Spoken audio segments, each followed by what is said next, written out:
Hey everyone, welcome back to another episode of the Coalfield Chronicles.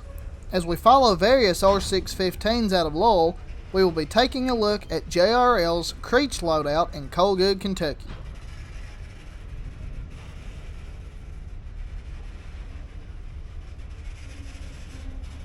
Usually, trains for Creech run under either R615 or R580 while on the CV, with R615 being the general symbol and R580 being the Lowell-based mine run, which these days is strictly trains for Eastman Chemical.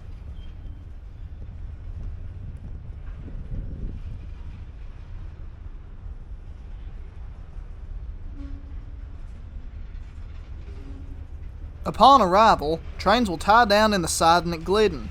Depending on the number of cars, they will be cut in either 2 or 3 cuts of hoppers, with a typical 110 car unit train cut into 2 cuts of 55 cars. When time to load, the first cut will be pulled, then shoved backwards up the hauler to the loadout. Should there be larger cuts, the hoppers are then cut again in the 2 tail tracks that we will see later. The first cut will be spotted on the main once loaded, and the second cut will be taken up to load, which is what we see here.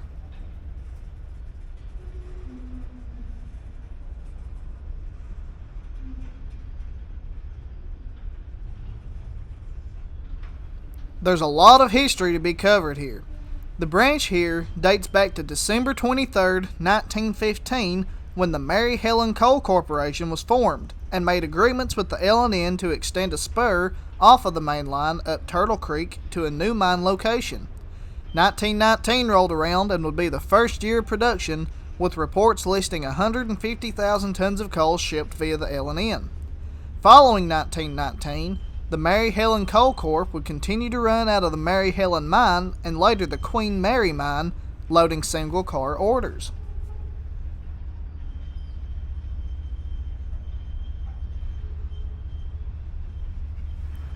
In 1961, owner William Moncure opted to sell out of the coal business and sadly passed away later in the year.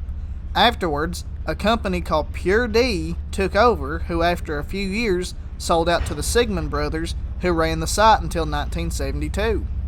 Until that point, the majority of coal transportation was through single car loaders with a handful of cars loaded at a time. It was under the Sigmund brothers that a new tipple on the L&N was built in 1962 and named Merna. Apart from a site on the Yellow Creek branch of the EK subdivision, it would be the first location that would load in the fast loading format, yet it was not yet perfected. In 1972, the Ray Resources Company and ultimate parent company Bow Valley bought out the site and implemented some big changes.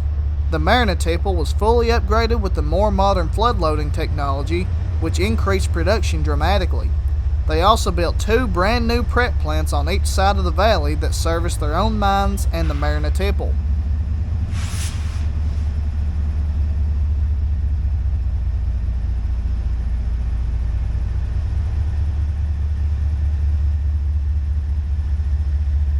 I want to pause here and address confusion between the names of the different loadouts and tipples.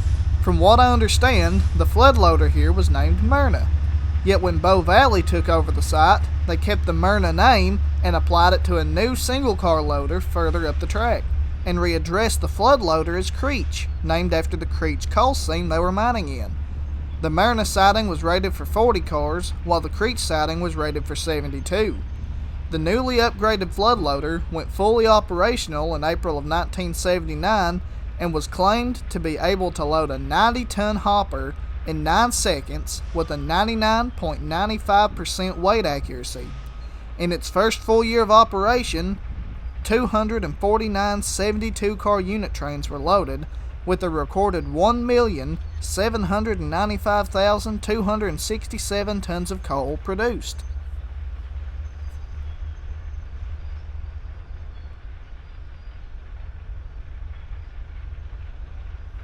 Bow Valley continued to operate, and later on in 1990, they would finally upgrade the original Coalgood prep plant dating back to the Mary Helen days. They would continue to operate the site until they filed for bankruptcy in 1991.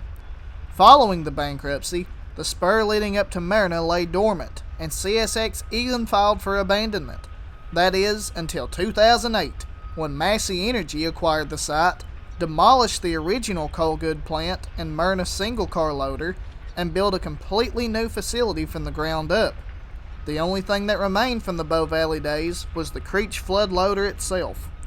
Following the breakup of Massey, it was acquired by Alpha Natural Resources, and the plant underwent more upgrades in 2011. It wasn't until 2017 when the JRL Coal Company acquired the site and has operated it with new life to this day.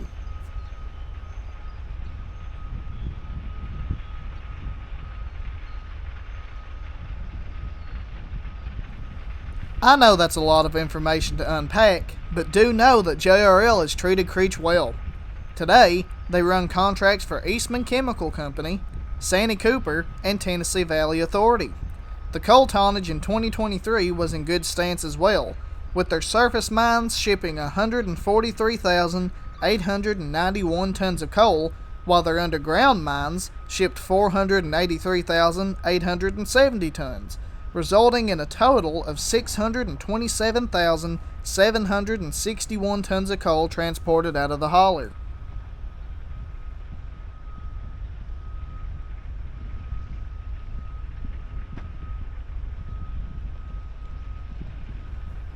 The vicinity is very scenic and accessible to the public for anyone searching for an iconic shot.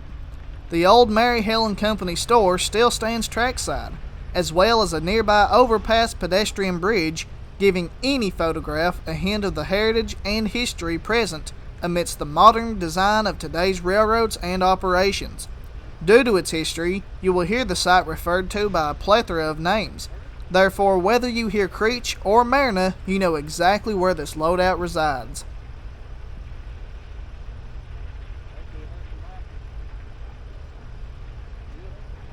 You can see the Creech flood loader here, as well as the tail tracks behind it that remain from the Merna single car loader. To this day, some say the structure behind the loadout still holds parts of the original fast load tipple, but that's unbeknownst to me.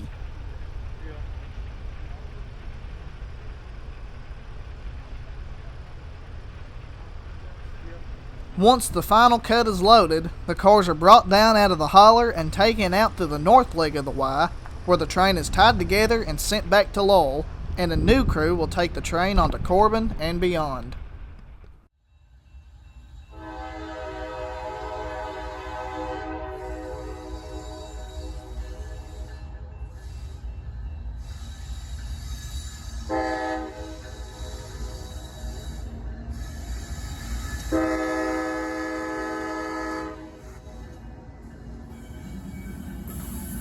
Thanks for tuning in to this episode of the Coalfield Chronicles.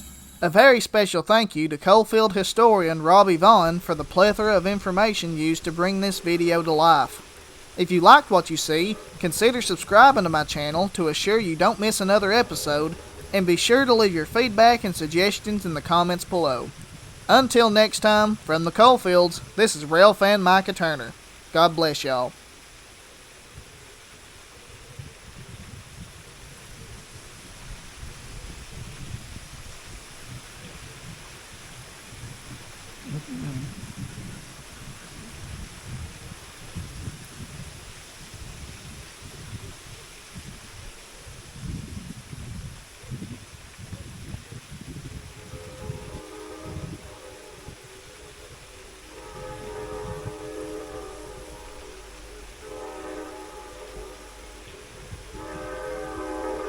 Mm-hmm.